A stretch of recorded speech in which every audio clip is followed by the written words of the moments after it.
Hello and नमस्कार सभी दोस्तों को। मेरा नाम है पुनीत और डिस्टेंस गुरु के ई लर्निंग प्लेटफॉर्म से मैं आप लोगों के बीच हूँ। आज मैं एक नया विषय डिस्कस करने जा रहा हूँ। अभी तक आप लोगों ने मेरे से रीजनिंग पढ़ी है, मैथ्स का सिंपल इंटरेस्ट का टॉपिक पढ़ा है, लेकिन आज डिस्टेंस गुरु के ई लर्निंग प्लेटफॉर्म पे आप लोग पढ़ने जाएंगे कंप्यूटर।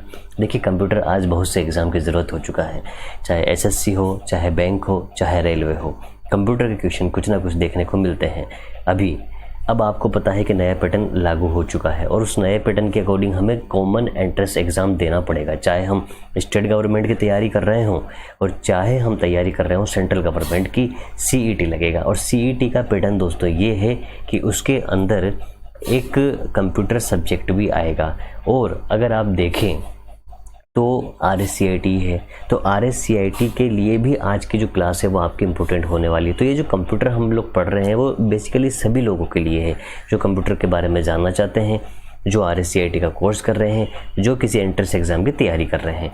तो बिना टाइम वेस्ट करते हुए मैं आपको ले चलता हूँ डायरेक्ट अपने कंटेंट पर कि आज हम लोग क्या पढ़ेंगे। देखिए आज हम लोगों को जो चीज़ पढ़नी है उसके बारे में मैं डिस्कस करता हूँ। तो करते हैं स्टार्ट, बिना टाइम वेस्ट करें चलिए शुरू कर देते हैं। देखिए आज आप लोगों को पढ़ना है कंप्यूटर का परिचय और इतिहास। आपको स्क्रीन पर ये चीज़ दिख रही है, आपको टॉपिक का नाम दिख रहा है, कंप्यूटर का परिचय और इतिहास आप लोगों को पढ़ना है। तो चलिए मैं पहले बात करता हूँ आपको कंप्यूटर के बारे में कि कंप्यूटर क्या है। ठीक है, देखिए कंप्यूटर क्या होता है। कंप्यूटर अगर हम कहें कि गणना करने वाली एक मशीन है जो आपका काम आसान कर, भाई मशीन है तो आपका काम आसान कर देता है, जो डाटा को स्टोर करता है, डाटा को प्रोसेस करता है ना। और इसको संगणक वगैरह कहा जाता है। तो ये तमाम चीज़ें आप लोगों ने पढ़ रखी है। तो मैं आपको बताता हूँ कंप्यूटर क्या है। देखिए कंप्यूटर कंप्यूट शब्द से बना है। किससे बना है? कंप्यूट शब्द से बना है। और इसका मतलब क्या होता है? इसका मतलब होता है गणना करना। क्या होता है? कंप्यूटर किससे बना है? कंप्यूटर कंप्यूट शब्द से बना है और इसका मतलब क्या होता है? इसका मतलब होता है गणना करना। आगे देखिए, ये जो शब्द है, ये जो कंप्यूट शब्द है, यह एक ग्रीक वर्ड है जिसका अर्थ क्या है? संगणक या परिकलक। संगणक या परिकलक। तो संगणक का मतलब क्या होगा? जो गणना करता है। जैसे ड्राइवर मतलब होता है जो ड्राइव करता है, वैसे कंप्यूटर का मतलब होता है जो कंप्यूट करता है। ठीक है, अब कंप्यूटर क्या है? देखिए कंप्यूटर एक स्वचालित इलेक्ट्रॉनिक डिवाइस है। ये यहाँ पे लिखा हुआ है। कंप्यूटर क्या है? एक स्वचालित इलेक्ट्रॉनिक डिवाइस है। इस स्वचालित इलेक्ट्रॉनिक डिवाइस का मतलब क्या होता है? डिवाइस का मतलब होता है युक्ति, स्वचालित का मतलब होता है ऑटोमेटिक यानी ऑटोमेटिक काम करता है। इसमें आपको काम करने की ज़रूरत नहीं है। जैसे 2 और 2 4 करना है तो आप 2 + 2 करेंगे, ये जोड़ के तुरंत दे देगा। अगर आप 5 × 10 की कहेंगे तो ये जोड़कर तुरंत बता देगा, आपको करने की नहीं कहेगा कि कॉपी में आप सोचिए, ये खुद ही कर देगा। तो ऑटोमेटिक डिवाइस है। उसके बाद एक इलेक्ट्रॉनिक डिवाइस है। कौन सी डिवाइस है? Electronic device. इलेक्ट्रॉनिक डिवाइस का मतलब क्या समझ में आया भाई? दो तरह की डिवाइस होती है हमारे पास। एक इलेक्ट्रिकल होती है जो ज़्यादा वोल्टेज पे चलती है और एक इलेक्ट्रॉनिक डिवाइस होती है जो कम वोल्टेज पे चलती है। तो ये हमारे पास इलेक्ट्रॉनिक डिवाइस है। जैसे आपका मोबाइल फ़ोन है, ये इलेक्ट्रिकल डिवाइस नहीं है, इलेक्ट्रॉनिक डिवाइस है। उसी प्रकार से ये जो अपना कंप्यूटर है, चूँकि मोबाइल फ़ोन भी एक कंप्यूटर है तो इलेक्ट्रॉनिक डिवाइस है। ठीक है, तो इसकी एक डेफिनेशन है। डेफिनेशन क्या बोल सकते हैं अपन? कंप्यूटर एक स्वचालित इलेक्ट्रॉनिक डिवाइस है जो क्या करता है? डाटा का संकलन, संचयन, संसाधन तथा निर्गमन का काम करता है। क्या करता है?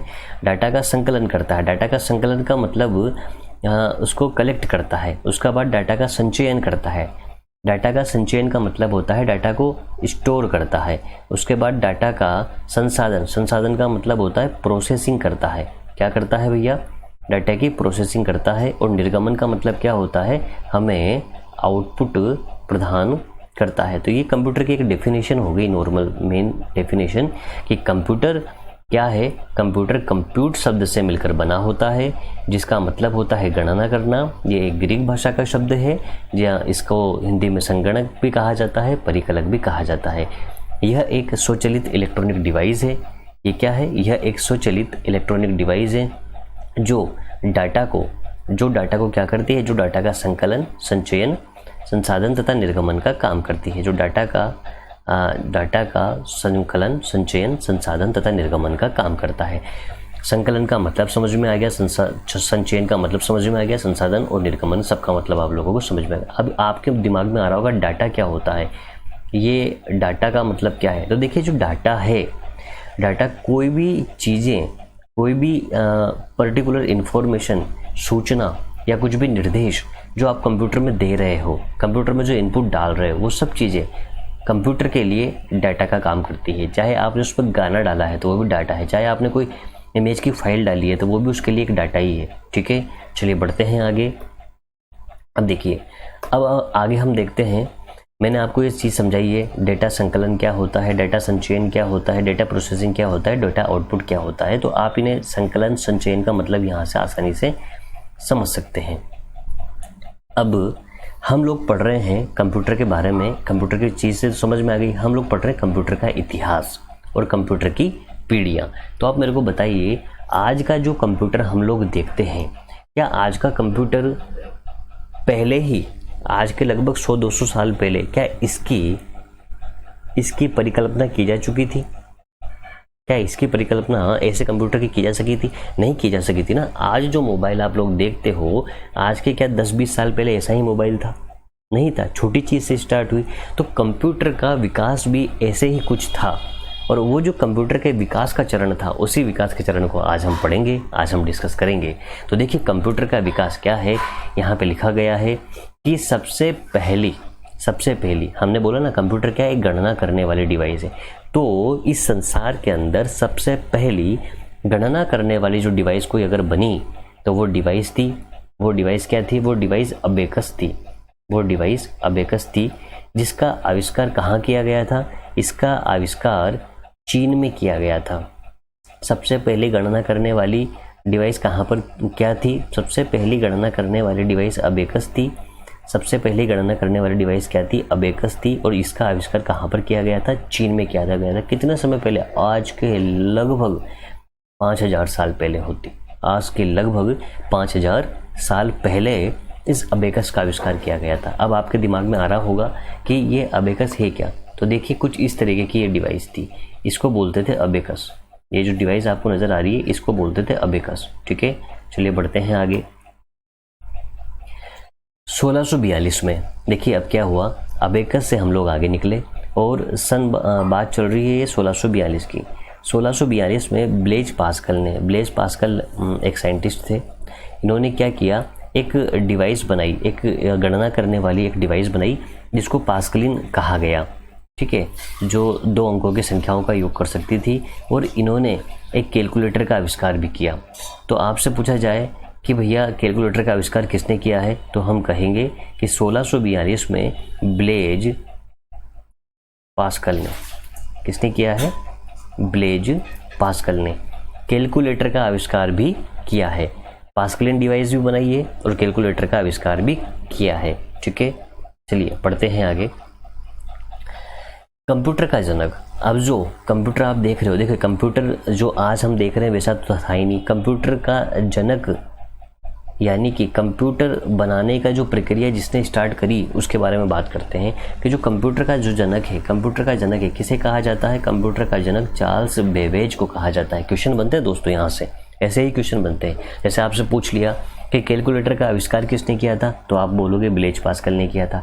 पास्कलिन डिवाइस किसने बनाई थी, तो बोलोगे ब्लेज पास्कल ने बनाई थी।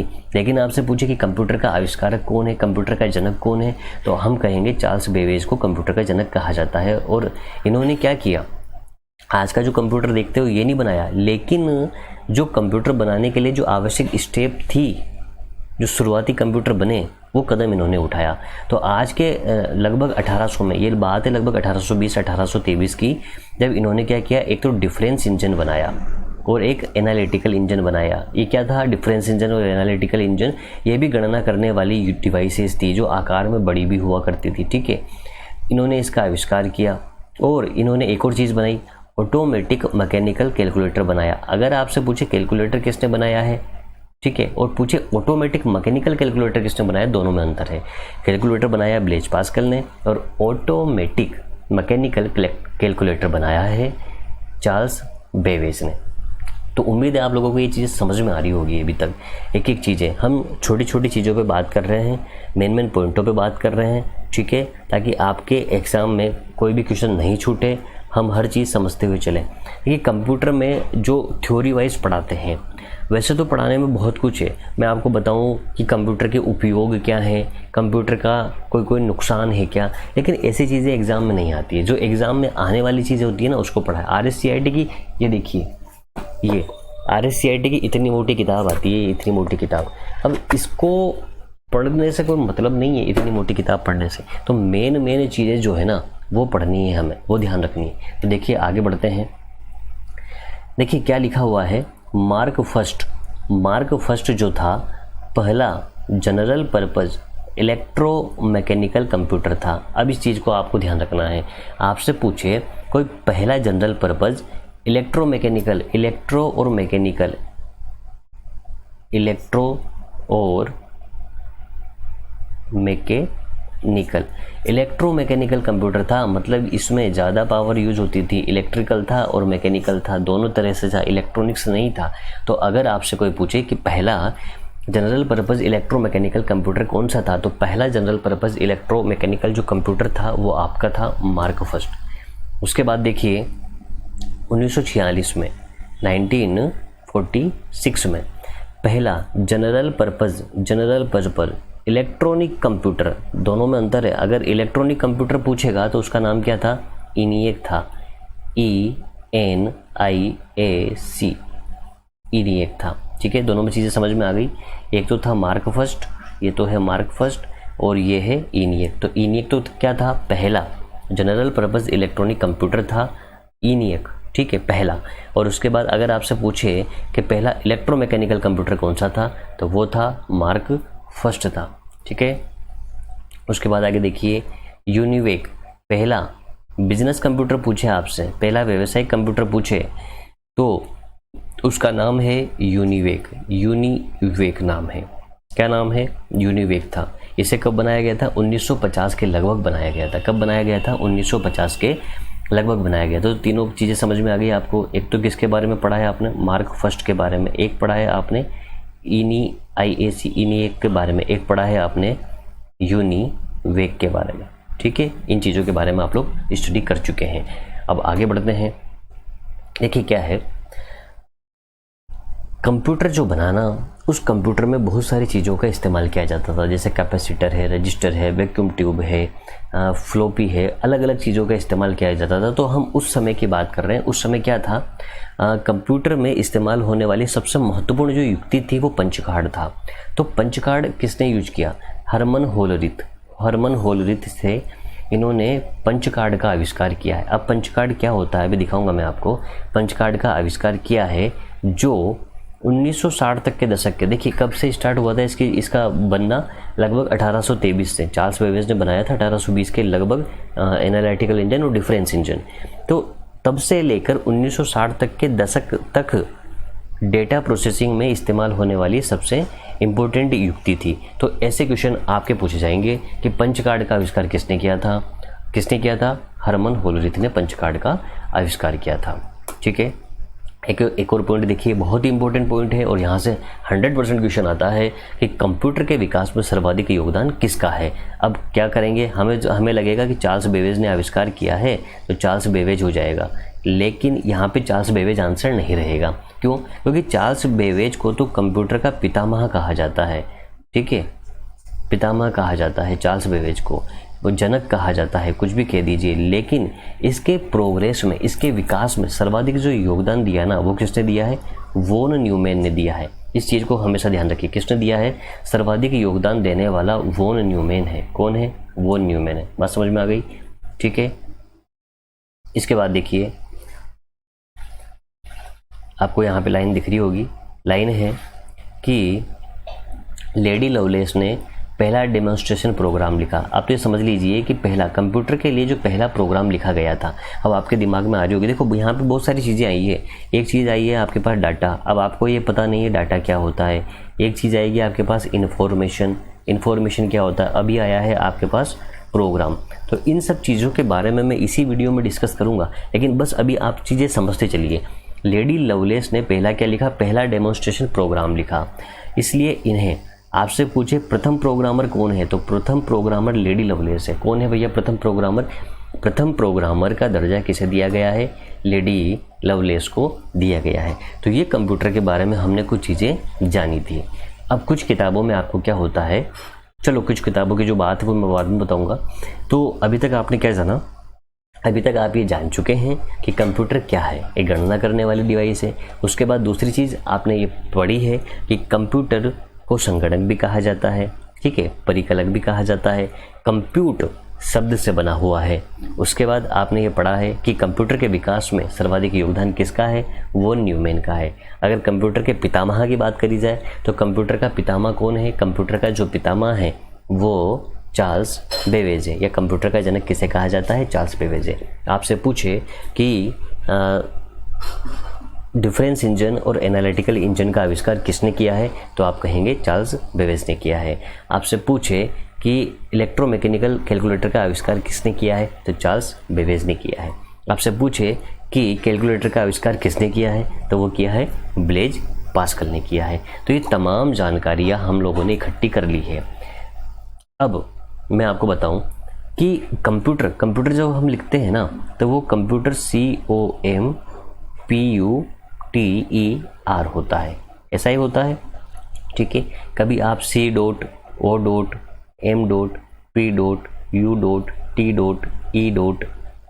ऐसे लिखते हो क्या? नहीं।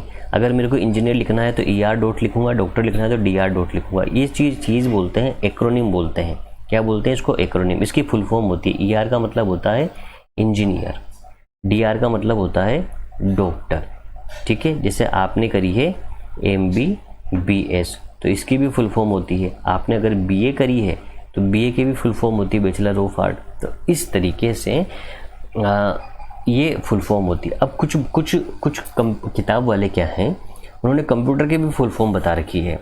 तो मैं कंटेंट आपको बता देता हूँ, लेकिन आप एक चीज़ ध्यान रखिए कि वो चीज़ सही नहीं है।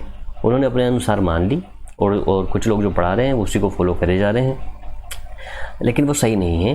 देखिए, C का क्या बोला? कॉमनली। O को बोला ऑपरेटेड, M से बोला मशीन, P से बोला पर्टिकुलरली, U से बोला यूज्ड, T से बोला टेक्नोलॉजी, E से बोला एजुकेशन एंड R से बोला रिसर्च। बात सही है, commonly operated machine, particularly use for technology, education and research, बात तो सही है। लेकिन चूंकि कंप्यूटर कोई एक्रोनिम शब्द नहीं है, इसलिए कंप्यूटर में हर वर्ड की कोई शब्द नहीं होती, हर वर्ड का कोई मीनिंग नहीं होता है। कंप्यूटर के में हर वर्ड की कोई फुल फॉर्म नहीं होती है। कंप्यूटर खुद एक पूरा शब्द है। बात समझ में आ गई है? इसलिए यहाँ पे टाइम वेस्ट करने की आपको कोई ज़रूरत नहीं है, इसको याद करने की कोई ज़रूरत नहीं है, क्योंकि इस चीज़ में से आपसे कुछ भी नहीं पूछा जाएगा, क्योंकि ये चीज़ एग्जिस्ट ही नहीं करती है, ठीक है। चलिए बढ़ते हैं आगे। अब मैं बात कर रहा हूँ मेन जो चीज़ है कंप्यूटर की पीढ़ियों के बारे में। कंप्यूटर की जनरेशन अगर आपके सिलेबस में आती है, आप जिस भी एग्ज़ाम की तैयारी कर रहे हैं, अगर उस सिलेबस में कंप्यूटर की जनरेशन आती है, कंप्यूटर की पीढ़ियाँ आती है, कंप्यूटर का बेसिक अगर दे रखा है, तो यहाँ से 100% क्वेश्चन बनना ही बनना है, ठीक है। अगर आपको बात समझ में आ गई है, देखिए ये वीडियो अगर आपको अच्छा लगता है ना, तो अपने दोस्तों तक बात ज़रूर पहुंचाना, क्योंकि वीडियो बनाने में मेहनत लगती है यार, ठीक है। हम जब कंटेंट क्रिएट कर रहे हैं, मेहनत लग रही है और आप लोगों तक चीज़ें पहुंचा रहे हैं, तो आपका भी ये दायित्व बनता है कि अपने जैसे दोस्त हैं जो भी लॉकडाउन में बैठ के मज़े मार रहे होंगे, उन तक भी पहुँचाओ कि भैया पुनीत सर पढ़ा रहे हैं यार, ठीक है। तो मैं कम से कम उन स्टूडेंट से कह रहा हूँ जो मेरे से पढ़े हुए हैं, जो मेरे से कोचिंग ले गए हैं, तो मेरे से जितने भी कोचिंग ले चुके हैं, उन सभी स्टूडेंट तक ये वीडियो पहुँच जाना चाहिए, और इसकी जिम्मेदारी आप ही लोगों की है, आप पहुँचाएंगे उसे, ठीक है। तो चलिए मैं पढ़ाता हूँ आपको कंप्यूटर की पीढ़ियाँ। देखिए, कंप्यूटर की पीढ़ियों में पहली जनरेशन की बात कर रहे हैं। पहली जनरेशन का टाइमिंग क्या है? 1942 से लेकर 1955 तक। कहाँ से? 1942 पता है ना, भारत छोड़ो आंदोलन। तो भारत छोड़ो आंदोलन से लेकर 1955 तक की बात चल रही है। तो इस पहली पीढ़ी में क्या था? देखिए, इसमें क्या था? डेटा प्रोसेसिंग का मतलब समझे। जैसे मेरे को 5 को 10 से गुणा करना है, तो मैंने कंप्यूटर से बोला कि भैया ये 5 एंटर करा, यानी इनपुट दिया 5, फिर मैंने 10 इनपुट दिया और उसके बाद एक गुणा का चिन्ह इनपुट दिया, ऐसा। और फिर इसको कैलकुलेशन करके कंप्यूटर मुझे ऑटोमेटिक फाइनल रिजल्ट देगा। तो मैंने इनपुट दिया संख्याएं और गुणा का चिन्ह, और उसने मेरे को फाइनल रिजल्ट दिया क्या 10। तो बीच का जो काम है यही तो प्रोसेसिंग है। तो ये जो प्रोसेसिंग है, इस प्रोसेसिंग को करने के लिए डेटा प्रोसेसिंग में वैक्यूम ट्यूब यानी निर्वात नलियों का इस्तेमाल, ये देखिए इस्तेमाल गलत हो गया, ये लिखने में गलत हो गया, इस्तेमाल पढ़ लेना इसको, इस्तेमाल किया जाता था। निर्वात नलियों का इस्तेमाल किया जाता था, वैक्यूम ट्यूब का इस्तेमाल किया जाता था। ये चीज़ आपको मोस्ट इम्पोर्टेंट ध्यान रखनी है। आपसे पूछ लेगा कि प्रथम पीढ़ी में इनपुट देने के लिए किसका इस्तेमाल किया जाता था, या फिर आपसे क्वेश्चन कर लेगा कि निर्वात नलियों का इस्तेमाल किस पीढ़ी के कंप्यूटर में किया जाता था।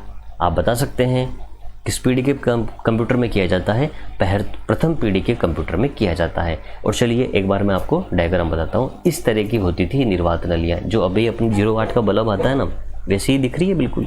जो मोटरसाइकिल के बल्ब नहीं आते, बाइक्स के आगे जो हेडलाइट का बल्ब देखिए आप, बिल्कुल ऐसा ही दिखता है वो। तो यही मैं ये नहीं कह रहा कि वो बल्ब है, लेकिन वैक्यूम ट्यूब अपनी जो है निर्वात नलियाँ कुछ ऐसी ही थी। ठीक है, आगे बढ़ते हैं। दूसरी चीज़ है स्टोरेज के रूप में। जैसे कि कुछ चीज़ स्टोर करनी है या डेटा का आउटपुट देना है, जो भी मैंने इनपुट दिया है उसको आउटपुट देना है, या मैंने जो इनपुट दिया है उसको स्टोर करना है। कुछ भी चीज़ें हैं, कैसे भी कुछ डाटा मेरे को कलेक्ट करना है, उसको कंप्यूटर पर रखना है।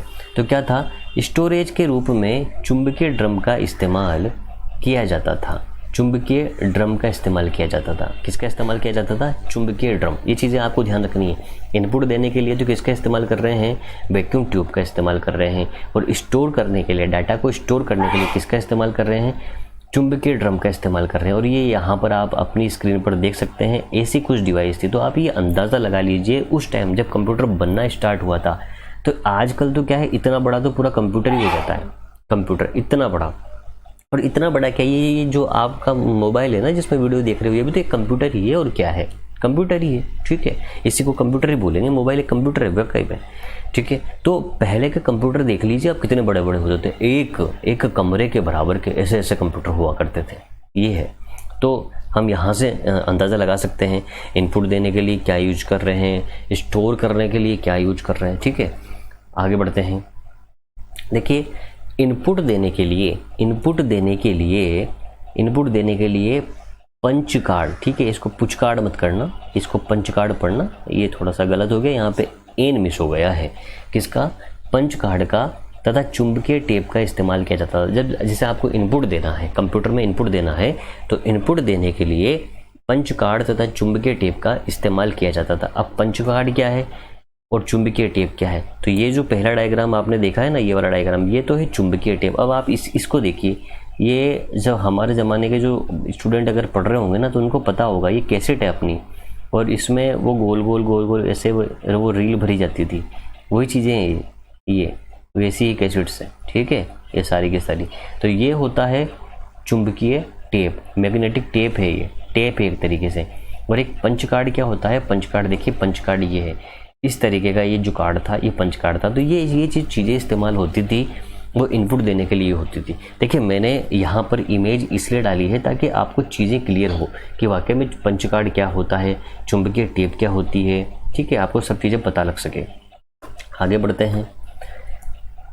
जो पहली जनरेशन है, पहली जनरेशन में मशीन लैंग्वेज का इस्तेमाल किया गया था। कौन सी लैंग्वेज का इस्तेमाल किया गया था? इसमें मशीन लैंग्वेज का इस्तेमाल किया गया था। कौन सी लैंग्वेज का इस्तेमाल किया गया था? मशीन लैंग्वेज का इस्तेमाल किया गया था। ये चीज़ आपको ध्यान रखनी है। ठीक है, मशीन लेवल लैंग्वेज। अब देखिए, कंप्यूटर में क्या होता है, दो तरीके की लैंग्वेज होती है, मैं आपको बता दूँ। एक तो होती है लो लेवल लैंग्वेज और एक होती है हाई लेवल लैंग्वेज। जो लो लेवल लैंग्वेज होती है उसी को ही अपन मशीन लैंग्वेज कहते हैं, और जो हाई लेवल लैंग्वेज होती है, जो अपनी प्रोग्रामिंग लैंग्वेज होती है, जो हमें इजी समझ में आती है, उसको हाई लेवल लैंग्वेज कहा जाता है। ठीक है बात। अब हम आगे बढ़ रहे हैं सेकंड जनरेशन की ओर। सेकंड जनरेशन क्या है? देखिए, सेकंड जनरेशन में अब कंप्यूटर में जो है थोड़ा बहुत विकास हो चुका है। ठीक है, इसका आकार थोड़ा सा कम हो चुका है, कुछ एडवांस चीज़ें यूज करी जाने लगी है। तो यहाँ पर उन्हीं एडवांस चीज़ों के बारे में हम लोग बात करेंगे कि क्या क्या चीज़ें इस्तेमाल की जा रही है। ठीक है, तो देखिए, इसमें वैक्यूम ट्यूब के स्थान पर ट्रांजिस्टर का इस्तेमाल किया गया। किसका इस्तेमाल किया गया? ट्रांजिस्टर का इस्तेमाल किया गया। अब वैक्यूम ट्यूब का इस्तेमाल किस लिए किया गया था? प्रोसेसिंग के लिए, है ना, प्रोसेसिंग के लिए। तो मैं यही बात लिखूंगा कि सेकंड पीढ़ी के कंप्यूटर में प्रोसेसिंग करने के लिए किसका इस्तेमाल किया गया था? ट्रांजिस्टर का इस्तेमाल किया गया था। अब पहले देखिए, पहले वैक्यूम ट्यूब कितनी बड़ी थी और अब क्या हो गया? अब छोटे और ये छोटी चीज़ इस्तेमाल की जाने लगी, यानी आकार छोटा होता जा रहा है। यानी प्रोसेसिंग के लिए किसका इस्तेमाल कर रहे हैं? प्रोसेसिंग के लिए हम लोग इस्तेमाल कर रहे हैं ट्रांजिस्टर का सेकंड पीढ़ी के कंप्यूटर्स में। आगे देखिए, स्टोरेज के रूप में चुंबकीय डिस्क का इस्तेमाल किया गया है। चुंबकीय डिस्क, मैग्नेटिक डिस्क, और ये ऐसी होती है मैग्नेटिक डिस्क, मतलब एक ये डिस्क लगा दी, उसके ऊपर से रीड कर रहे हैं। पुरानी पिक्चरों में आपने देखा होगा तो ऐसा कुछ होता है, वो बसता रहता है, तो वो चुंबकीय डिस्क है। अब यहाँ से समझना, पहली पीढ़ी में आप चुंबकीय टेप का इस्तेमाल कर रहे हो। जो अपने पास कैसेट थी ना, उसके पास वो 2 पहिए लगे रहते हैं और इसकी ये रील रहती है, ये रील यहाँ घूमती है, ठीक है। तो ऐसा वाला इस बार क्या था? इस बार चुंबकीय डिस्क का इस्तेमाल किया गया था। तो चीज़ें अपडेट हो रही है, ठीक है, चीज़ें क्या हो रहा है? अपडेट हो रही है। आगे बढ़िए, आगे देखिए क्या है। हाई लेवल लैंग्वेज, अभी मैंने आपको बताया हाई लेवल लैंग्वेज। पहली पीढ़ी में मशीन भाषा का इस्तेमाल किया गया। मशीन भाषा को कौन सी लैंग्वेज बोलते हैं? लो लेवल लैंग्वेज बोलता है। और इसमें सेकंड पीढ़ी में क्या किया जा रहा है? हाई लेवल लैंग्वेज का इस्तेमाल किया जा रहा है। तो सारी चीज़ें अंतर समझ में आ रहा है आपको? हाई लेवल लैंग्वेज का इस्तेमाल किया जा रहा है। हाई लेवल लैंग्वेज में कौन कौन सी लैंग्वेज? फोर्टन, कोबोल का इस्तेमाल किया गया, ये दोनों चीज़ें। तो आपसे पूछ लेगा कि हाई लेवल लैंग्वेज का प्रारंभ कौन सी पीढ़ी के कंप्यूटर में किया गया था? आप कहेंगे सेकंड पीढ़ी के कंप्यूटर में किया गया था, ठीक है। अगर आपसे पूछे फोर्टन और कोबोल का किस में इस्तेमाल किया गया था, तो आप लोग क्या कहेंगे? सेकंड पीढ़ी के कंप्यूटर में इस्तेमाल किया गया था। दोस्तों, ये इस तरीके से जो स्लाइड का मैंने आज पहला ही वीडियो बनाया है, बाकी मैं पहले रिटर्न करके बनाता था। तो आप लोग मुझको कमेंट में ज़रूर बताना कि आपको ये कैसा लगा है, आपको इसमें ज़्यादा समझ में आ रहा है। और मुझे जहाँ तक लगता है ये चीज़ें ज़्यादा अच्छी है, इसमें ज़्यादा समझ में आता है, ठीक है ना। और ये जो वीडियो है चेहरा दिखने वाला, ये भी अपना पहला वीडियो है, तो इनके बारे में थोड़ा कमेंट करके बताना यार कैसा है, क्या है, ठीक है। चलिए देखते हैं आगे क्या लिखा हुआ है। मैग्नेटिक टेप का इस्तेमाल इनपुट देने के लिए किया गया था। तो ठीक है, मैग्नेटिक टेप का इस्तेमाल किया गया था। पहले भी मैग्नेटिक टेप और पंच कार्ड इस्तेमाल कर रहे थे, तो अभी भी मैग्नेटिक टेप और पंच कार्ड का ही इस्तेमाल किया गया है, इनपुट देने के लिए किया गया था, ठीक है। चलिए आगे बढ़ते हैं। अब बढ़ते हैं हम थर्ड जनरेशन की ओर। जो थर्ड जनरेशन आई थी, थर्ड जनरेशन में क्या था? 1965 से लेके 1975 तक का ये टाइम था। टाइम तो वैसे बहुत कम बार पूछता है, लेकिन फिर भी आपको ध्यान होना चाहिए, और 2-4 बार जब आप लोग इसको पढ़ेंगे तो आपको ऑटोमेटिक टाइम ध्यान हो जाएगा। तो इस पीढ़ी के कंप्यूटर में क्या किया गया? ट्रांजिस्टर के स्थान पर ट्रांजिस्टर, देखिए बात समझिए, पहली पीढ़ी में वैक्यूम ट्यूब, दूसरी पीढ़ी में ट्रांजिस्टर, और तीसरी पीढ़ी में ट्रांजिस्टर के स्थान पर आईसी चिप का इस्तेमाल किया गया। ये आईसी चिप क्या होती है? आईसी चिप होती है इंटीग्रेटेड सर्किट बोलते हैं इसको। इंटीग्रेटेड सर्किट यानी बहुत सारी चीज़ें एक ही चिप पर लगी होती है। इंटीग्रेटेड का मतलब, इंटीग्रेशन का मतलब होता है समाकलन। सर्किट यानी एक ही सर्किट चिप होती है जिसपे बहुत सारे चीज़ें जुड़ी हुई होती है, ठीक है। इसको बोलते हैं IC chip. IC chip silicon की बनी होती है, ठीक है। तो ये चीज़ें मैं आगे और डिस्कस कर लूँगा आपसे। इनपुट और आउटपुट देने के लिए, अब जैसे कीबोर्ड और माउस की जो अवधारणा है वो आपके थर्ड जनरेशन में आ गई थी। इनपुट और आउटपुट देने के लिए कीबोर्ड और माउस का इस्तेमाल किया गया था। राम का प्रयोग किया जाने लगा। ऐसा पढ़ रहे हो क्या इसको? किसका प्रयोग? राम का प्रयोग। अरे राम का प्रयोग तो भैया सतयुग में किया था, रावण को मारने के लिए भगवान ने रूप धारण करके। ये राम नहीं है, रेम है। तो इसमें क्या हुआ? रेम का प्रयोग किया जाने लगा। किसका प्रयोग किया जाने लगा? रेम का प्रयोग किया जाने लगा। तो इस चीज़ को ध्यान रखिए। ये रेम क्या काम आती है? देखिए, कंप्यूटर को मेरे हिसाब से पढ़ने की कोशिश कीजिए स्टेप बाय स्टेप। अगर आप सारा खिचड़ी मत पकाइए। रेम क्या है अभी से, अब मैं यहाँ पर रेम को डिस्कस करने बैठूंगा ना, तो रेम का लेक्चर 15 मिनट का है, ठीक है। तो रेम जब पढ़ेंगे, मेमोरी यूनिट पढ़ेंगे, तब आराम से रेम को पढ़ेंगे, ठीक है। आप ध्यान रखिए कि रेम एक चीज़ है, क्या होता है? रैंडम एक्सेस मेमोरी होता है। क्या काम आती है? कोई भी डाटा जब जिसकी प्रोसेसिंग हो रही होती है, तो रन टाइम का मतलब होता है अभी जिस मेमोरी में कार्य किया जा रहा है, वह कार्य जैसे आपको कैलकुलेशन करनी है, तो जैसे मेरे को 5x10 करना है, तो आपके पास दो तरीके हैं। एक तो आप 5x10 करोगे, दिमाग में करोगे यानी मेमोरी यूज़ हो रही है, और एक 5x10 करोगे आप कॉपी में करोगे, तो वहाँ पर भी कुछ ना कुछ कागज़ यूज़ हो रहा है। उसी तरीके से कोई ना कोई मेमोरी कंप्यूटर को भी चाहिए, तो वही कंप्यूटर की मेमोरी रैम कहलाती है। ठीक है, बड़ी आसान भाषा में हम लोगों ने पढ़ लिया है। ऑपरेटिंग सिस्टम का कंसेप्ट देखिए, ऑपरेटिंग सिस्टम ये जो जिस सिस्टम पे आप कार्य करते हो, जिसके बिना ये जो विंडोज़ वगैरह है ना, सारे ऑपरेटिंग सिस्टम में, जिसके बिना आप कंप्यूटर पे काम कर ही नहीं सकते, तो इसका कंसेप्ट जो था इसी पीढ़ी में निकलकर सामने आया था, इस पीढ़ी में निकलकर सामने आया था। समझिए, मतलब ऐसा नहीं है कि ऑपरेटिंग सिस्टम बन चुका था, लेकिन कंसेप्ट निकलकर इसमें सामने आया था। और जो मैंने अभी बात करी थी किसकी, आईसी चिप के बारे में, तो वो आईसी चिप कुछ इस तरीके से होती है। इस पे बहुत सारे ट्रांजिस्टर, रजिस्टर वगैरह सब कुछ लगे हुए होते हैं, रजिस्टर, कैपेसिटर। ठीक है, अब हम बात कर रहे हैं फोर्थ जनरेशन के बारे में। फोर्थ जनरेशन का टाइमिंग यहाँ पे लिखा हुआ है, टाइमिंग भी इंपॉर्टेंट है, टाइमिंग भी आपको याद रखना है। ठीक है, तो फोर्थ जनरेशन में क्या हुआ, फोर्थ जनरेशन में आईसी चिप, जो आईसी चिप थी, इस आईसी चिप के स्थान पर माइक्रो प्रोसेसर का इस्तेमाल किया जाने लगा। अब आईसी चिप के स्थान पर किसका, माइक्रो प्रोसेसर। प्रोसेसर में भी क्या चीज़ आ गई, माइक्रो, मतलब बहुत छोटा प्रोसेसर इस्तेमाल किया जाने लगा।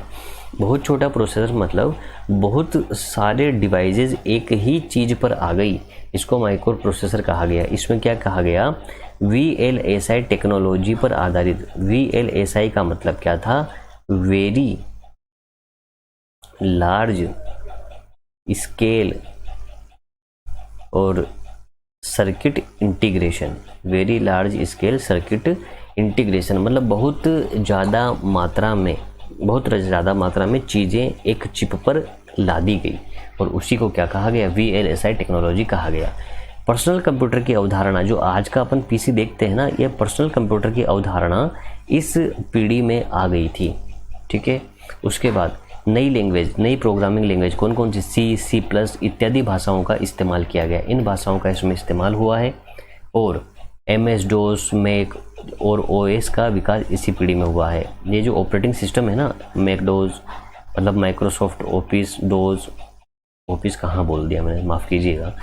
ऑपरेटिंग सिस्टम में माइक्रोसॉफ्ट विंडोज़ वगैरह जो भी हैं, मैक, ये किसका है ऑपरेटिंग सिस्टम, ये एप्पल का ऑपरेटिंग सिस्टम है। OS का मतलब हो गया ऑपरेटिंग सिस्टम। तो ये जो ऑपरेटिंग सिस्टम है, इन सभी ऑपरेटिंग सिस्टम का इस्तेमाल फोर्थ पीढ़ी में किया गया। किसी भी तरह का क्वेश्चन आ सकता है आपके पास। अब ये देखिए फिफ्थ जनरेशन में क्या हुआ। आपको बेसिकली तो ये चीज़ें ध्यान रखनी है कि इनपुट आउटपुट के रूप में कौन सी डिवाइस यूज की गई, प्रोसेसिंग के रूप में, और मोस्टली है प्रोसेसिंग तो पूछता है। ठीक है, तो प्रोसेसिंग पे तो विशेष ध्यान रखना, वैक्यूम ट्यूब कहाँ यूज हो रही है, ट्रांजिस्टर कहाँ यूज हो रहा है, उसके बाद में आईसी कहाँ यूज हो रही है, माइक्रो प्रोसेसर कहाँ पे यूज हो रहा है।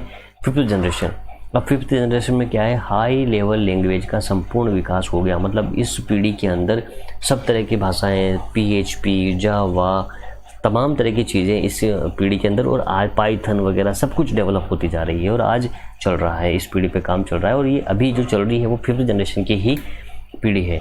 अल्ट्रा लार्ज स्केल, देखिए पहले क्या था, VLSI technology, very large scale, और इस बार है अल्ट्रा लार्ज स्केल, बहुत ज़्यादा मात्रा में। ठीक है, माइक्रो प्रोसेसर का इस्तेमाल किया गया।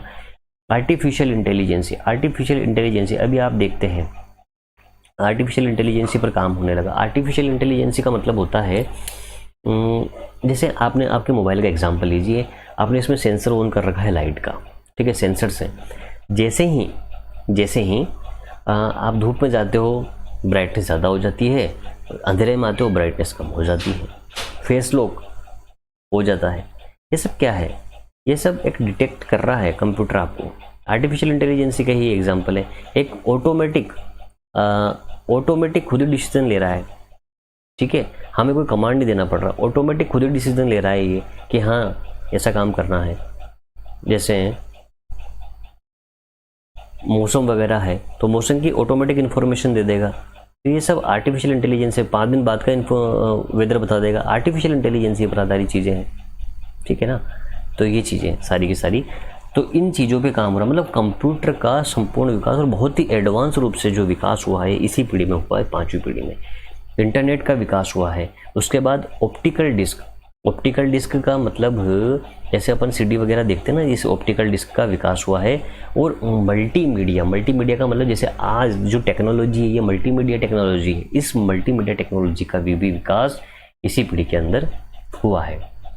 अब कंप्यूटर के बारे में देखिए हम लोग क्या पढ़ रहे हैं, हम लोग पढ़ रहे हैं कंप्यूटर का इतिहास, और कंप्यूटर का इतिहास हमने देख लिया, और कंप्यूटर का एक परिचय कि कंप्यूटर क्या है। तो कंप्यूटर का इतिहास तो मैंने आपको बताया है, कंप्यूटर के बारे में भी बताया है कि कंप्यूटर क्या है, लेकिन अब कंप्यूटर से रिलेटेड थोड़ी बहुत बातें और करेंगे। ठीक है दोस्तों, चलिए क्या है। अभी एक टर्म यूज हुई थी माइक्रो प्रोसेसर, मैंने कहा था ना मैं आगे सब चीज़ें बताऊँगा। तो माइक्रो प्रोसेसर क्या होता है, बहुत सारे आईसी चिपों को एक साथ जोड़कर बनाया जाता है। ठीक है, बहुत सारे आईसी चिपों को एक साथ जोड़कर बनाया जाता है। और आईसी चिप क्या होता है, आईसी का मतलब होता है इंटीग्रेटेड, सी का मतलब होता है चिप। तो इंटीग्रेटेड सर्किट हो गया, ये क्या हो गया, इंटीग्रेटेड सर्किट हो गया। अब ये आईसी जो चिप होता है, इंटीग्रेटेड सर्किट जो है, ये सिलिकॉन की बनी होती है। किसकी बनी होती है, सिलिकॉन की बनी होती है। इंपॉर्टेंट पॉइंट है, भूलना मत, क्वेश्चन आता है किसकी बनी होती है, सिलिकॉन की बनी होती है। जैक काल्बी और रॉबर्ट नोएक इन्होंने आविष्कार किया था। जैक काल्बी और रॉबर्ट नायक ने इसका आविष्कार किया था। किसका, आईसी चिप का आविष्कार किया था। और ये आईसी जो चिप है इस पर ट्रांजिस्टर, कैपेसिटर, रजिस्टर इत्यादि डिवाइस लगी हुई होती है। ठीक है, आगे पढ़िए। VLSI मैंने अभी आपको बताया था, VLSI का मतलब क्या होता है, अभी यूज हुआ था ना, अपने टर्म यूज हुई थी VLSI। तो VLSI का मतलब होता है very large scale circuit integration. ULSI का मतलब होता है ultra large scale circuit integration. ठीक है, उसके बाद अभी हमने जो पढ़ा था कि पहला जो कंप्यूटर था, पहला जो इलेक्ट्रोमैकेनिकल कंप्यूटर बना था वो कौन सा बना था, ENIAC बना था। पहला जो इलेक्ट्रॉनिक कंप्यूटर बना था, सॉरी, क्योंकि मार्क फर्स्ट था। पहला इलेक्ट्रोमैकेनिकल कंप्यूटर तो मार्क फर्स्ट था। पहला जो इलेक्ट्रॉनिक कंप्यूटर बना था, पहला इलेक्ट्रॉनिक जो कंप्यूटर बना था वो कौन सा था, ENIAC था। ठीक है, और यूनिवेक के बारे में क्या था, यूनिवेक जो था वो बिजनेस कंप्यूटर था, पहला व्यवसायिक कंप्यूटर था यूनिवेक, यूनिवर्सल ऑटोमेटिक कंप्यूटर। ठीक है, तो इनकी फुल फॉर्म्स ध्यान रखनी है आपको, फुल फॉर्म्स पूछता है, ENIAC की पूछ लेगा, यूनिवेक की पूछ लेगा, और एक कभी कभी तो ऐसे पूछ लेता है ENIAC में ई का मतलब क्या है। ठीक है, ऐसा है। अब माइक्रो प्रोसेसर के बारे में आपने पढ़ा है, तो पहला माइक्रो प्रोसेसर इंटेल ने बनाया था, नाम क्या था उसका, 4004 था। इंटेल 4004 था, 1970 के दशक में बनाया गया था। यहाँ पर मैंने वैसे ही क्वेश्चन इसमें लेने की कोशिश करी है जो काफ़ी इंपॉर्टेंट क्वेश्चन है और एग्जाम में पूछे गए हैं या फिर पूछे जा सकते हैं। कंप्यूटर की गति, देखिए कंप्यूटर की गति जो नापते हैं MIPS में नापते हैं। MIPS का मतलब क्या होता है, MIPS का मतलब होता है मिलियंस ऑफ इंस्ट्रक्शन पर सेकंड, मतलब एक सेकंड के अंदर कितने इंस्ट्रक्शंस को ये सोल्व कर सकता है या ले सकता है। कंप्यूटर की भंडारण कैपेसिटी, कंप्यूटर की जो स्टोरेज क्षमता होती है, भंडारण कैपेसिटी होती है, वो किस में मापते हैं, वो MB में मापी जाती है। MB का मतलब क्या होता है, मेगाबाइट में मापा जाता है। तो स्टोरेज कैपेसिटी पूछे, अगर आपसे ये पूछे कि स्टोरेज कैपेसिटी मापते किस में है तो मेगाबाइट आएगा, लेकिन आपसे पूछे कि स्टोरेज की सबसे छोटी इकाई कौन सी है तो वो बिट होती है। दोस्तों ध्यान रखना, दोनों में अंतर है। कंप्यूटर की भंडारण क्षमता नापते तो MB में है, लेकिन स्टोरेज की सबसे छोटी इकाई क्या होती है, बिट होती है। ठीक है, कंप्यूटर की त्रुटि दर क्या होती है, कंप्यूटर की त्रुटि दर 0 होती है। गलती आप कर सकते हैं, अगर आपने 12 को 13 से मल्टीप्लाई करने की कहा है तो कंप्यूटर कभी भी गलत नहीं करेगा, वो गलती आप कर सकते हैं। ठीक है, कंप्यूटर की IQ, कंप्यूटर की IQ, जैसे मैंने आप पे कोई चीज़ फेंक के मारी तो आप उसको रोकने का प्रयास करेंगे, लेकिन कंप्यूटर की IQ बिल्कुल भी नहीं होती, वो कुछ भी नहीं करेगा। ठीक है, कंप्यूटर की एक्यूरेसी, कंप्यूटर की जो एक्यूरेसी होती है वो 100% होती है। कंप्यूटर की जैसे त्रुटि दर 0 होती है तो एक्यूरेसी 100% होती है। ठीक है, इसके बाद कंप्यूटर किस सिद्धांत पर कार्य करता है, कंप्यूटर गीगो के सिद्धांत पर कार्य करता है। दोस्तों गीगो का मतलब क्या होता है, गीगो का मतलब होता है गार्बेज इन, गीगो का मतलब क्या होता है, गार्बेज इन गार्बेज आउट। उसके बाद देखिए एक क्वेश्चन मैं आपसे पूछ रहा हूँ, कंप्यूटर को किस प्रकार की बुद्धि की संज्ञा दी गई है, कंप्यूटर किस प्रकार की बुद्धि है। तो देखिए कंप्यूटर की जो बुद्धि है वह कृत्रिम बुद्धि है कंप्यूटर की। ठीक है, इसके बाद डाटा क्या होता है, मैंने बोला था ना आपको, मैं डाटा के बारे में बताऊंगा आपको डाटा क्या है। देखिए डाटा वो चीज़ें, वो मटेरियल जो हम कंप्यूटर में इंसर्ट करते हैं वो डाटा होता है। एग्जाम्पल के रूप में मान लीजिए कि एक क्लास में बहुत सारे स्टूडेंट हैं और मुझे रैंक निकालनी है कि पहले स्थान पे कौन आया, दूसरे स्थान पे कौन आया। तो मुझे क्या चाहिए, उन स्टूडेंट्सों का नाम चाहिए, पिताजी का नाम चाहिए, कौन सी क्लास के हैं, कौन से सब्जेक्ट में क्या क्या स्कोर उन्होंने किया है, फिर उनका मैं टोटल करूँगा इस तरीके से। तो ये जो इतनी सारी चीज़ें हैं, यही डाटा है, यही क्या है, डाटा है। और मेरे को किसी ने कहा तो ये क्या हो गया, अनप्रोसेस्ड रॉ फैक्ट हो गया। मतलब ये बहुत सारी चीज़ें हैं, इनमें से मुझे बताना है कि पहला स्थान पे कौन सा बच्चा आया। तो मैं क्या करूँगा, सभी के नंबर देख लूँगा, नंबर जिसके ज़्यादा आ रहे होंगे वो बच्चा पहले स्थान पे आ रहा होगा। या फिर आप इसको ऐसा समझ लीजिए कि एक खान है, पत्थर की खान है जिसमें तरह तरह के पत्थर निकलते हैं, यानी बहुत सारे पत्थर वहाँ पे इकट्ठे हो गए हैं। तो ये तो हो गया डाटा, ठीक है। अब एक चीज़ होती है इन्फॉर्मेशन। इन्फॉर्मेशन क्या होता है, collection of data in organised manner. अब आपने क्या किया, उस पत्थर की खान में से संगमरमर को अलग निकाल दिया, उसके बाद में ग्रेनाइट को अलग निकाल दिया, मार्बल वो जो कोटा स्टोन है उसको अलग निकाल दिया, और बाकी नॉर्मल पत्थर है उसको अलग निकाल दिया। तो आपने सब चीज़ें अलग अलग कर दी, सारी चीज़ें बिखरी हुई नहीं है, अब सब चीज़ें अलग अलग कर दी। अब आपको अगर मार्बल चाहिए तो मार्बल में से निकाल लोगे, ग्रेनाइट चाहिए तो ग्रेनाइट में से निकाल लोगे। तो वही तरीका है कि इन्फॉर्मेशन क्या, इन्फॉर्मेशन है तो डाटा ही, लेकिन अब ऑर्गेनाइज्ड मैनर में जमा हुआ है। पहले क्या था, मेरे को एक बच्चे का मार्क निकालने थे कि कौन बच्चा पहले आया। तो आपने मांगे नाम, पिताजी के नाम बताओ, सभी के नाम पड़े हैं आपके पास, स्टूडेंट के नाम बताओ, सभी के नाम पड़े हैं। अब आपने क्या करा, उसको ऑर्गेनाइज्ड मैनर में जमा रहे हो कि इस स्टूडेंट के पिताजी ये हैं, समझ रहे हो। तो ये हो गया ऑर्गेनाइज्ड मैनर में जमाना। यानी अगर डाटा को ऑर्गेनाइज्ड मैनर में जमा दिए, अगर डाटा को ऑर्गेनाइज्ड मैनर में जमा दिया जाए, डेटा को ऑर्गेनाइज्ड मैनर में जमा दिया जाए तो क्या होगा, डेटा को जब ऑर्गेनाइज्ड मैनर में जमा दिया जाएगा तो वो इन्फॉर्मेशन हो जाएगी। क्या हो जाएगी, इन्फॉर्मेशन हो जाएगी। तो माय डियर फ्रेंड्स, बहुत बहुत धन्यवाद आपका इस वीडियो को देखने के लिए। उम्मीद है आपको ये वीडियो बहुत बहुत बहुत पसंद आई होगी, और मैं इस वीडियो का यहीं पर एंड करता हूँ। बने रहिए हमारे साथ, क्योंकि मैंने 15-20 दिन या एक महीने का मान लीजिए डिले दिया आप लोगों को, लेकिन वो कुछ बेहतरीन के लिए ही दिया है। कुछ अच्छी चीज़ें मिलेगी आपको। अब जैसे ये पूरी वीडियो देखिए, अब वीडियो भी दिखने लग गया है आपको। और कभी कभी आदमी, अभी लॉकडाउन की सिचुएशन चल रही है तो बहुत जगह बिजी भी रहता है, तो इस वजह से थोड़ा सा वीडियो डिले हो गया था। बस आपसे मेरा ये कहना है कि वीडियो को लाइक शेयर करते रहें, शेयर करें, और अधिक से अधिक स्टूडेंट, जो अपने स्टूडेंट है, कम से कम उन तक तो अपनी बात पहुंचे कि अपनी क्लासें चल रही है, बैठे नहीं, पढ़ते रहे। मेरा आपसे यही कहना है कि हंसते रहिए, मुस्कुराते रहिए, मस्त रहिए, बिंदास रहिए, किताबों से दिल लगा के रखिए। Thank you my dear friends.